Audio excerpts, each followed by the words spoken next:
மன்னிக்கவும். இது என்னை பற்றி ஒரு தவறான செய்தி யூடியூப்ல வந்துட்டு இருக்கு. அதாவது நான் ஒரு சீனியர் சிட்டிசன், மருதமலையினுடைய அறங்காவலர் உறுப்பினராக இருக்கிறேன். அங்கே நேற்று எனக்கு காலில் கொஞ்சம் அடிபட்டதுனால நான் மேலே போக முடியல. அதனால கீழே இருந்துட்டு அங்கே இருக்கக்கூடிய ஒருத்தர்கிட்ட நான் சொன்னேன், இந்த மாதிரி செருப்பை நீங்கள் போட்டு வாங்க, காலில் போட்டு கொடுங்க, என்னால் மேலே ஏற முடியல. அவர் எனக்கு பழக்கத்தின் காரணமாக அம்மா நான் போய் எடுத்துட்டு வர்றேன் அப்படின்னு சொல்லிட்டு போனாரு. அப்ப நீங்க காலில் போட்டு வாங்க அப்படின்னு சொன்னேன். அவர் காலில் போடாத ஆர்வத்தின் கையில தூக்கிட்டு வந்துட்டாரு. வந்த உடனே நான் அவர்கிட்ட சொன்னேன், ஏன்பா இந்த மாதிரி எல்லாம் காலில் போட்டு வர சொன்ன, நீங்க கையில் எடுத்துட்டு வர்றீங்க, இது தவறான செய்கை, இதை செய்யக்கூடாது.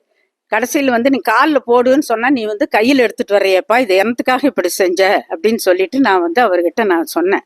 அந்த அருண்கிறவங்கள்ட்ட இப்படி செய்யக்கூடாதப்பான்னு நான் சொன்னேன். அதை நாங்கள் ஒரு சீனியர் சிட்டிசனுங்க, என்னால் நடக்க முடியலங்கிறதுக்காகத்தான் நான் அந்த மாதிரி சொன்னேன். அவ்வளவு தூரத்துக்கு நாங்கள் போய் ஒரு பணியாளை கையில் எடுன்னு எல்லாம் சொல்ல மாட்டோம். அந்த அளவுக்கு நானும் ரொம்ப நாளாக பல பஞ்சாயத்து தலைவராக இருந்து பல சிறந்த பணிகளாற்றி நிறைய அவார்டெல்லாம் வாங்கியிருக்கிறேங்க. நிச்சயமாக அந்த மாதிரி எல்லாம் ஒரு கீழ்த்தரமான ஒரு செய்யை நான் சொல்ல மாட்டேன். நான் செய்யவும் மாட்டேன், சொல்லவும் மாட்டேன். அவரு ஒரு ஆர்வத்தின் பதில் அங்கேருந்து வந்துட்டார். அவர் எடுத்துட்டு வந்தோடனே திருப்பி வர, அதுவும் கூட அந்த வீடியோவில் வரும். ஏப்பா இப்படி எடுத்துட்டு வந்த, நீ நான் காலில் போட்டு வர சொன்னேன், நீ கையில் எடுத்துட்டு வரையேன்னு சொன்னேன். இவ்வளோதான் நடந்தது. இதை நீங்கள் எல்லாரும் தெரிஞ்சுக்கணும். கண்டிப்பாக அந்த மாதிரி செய்யலாம் நான் செய்யக்கூடியவள் அல்ல.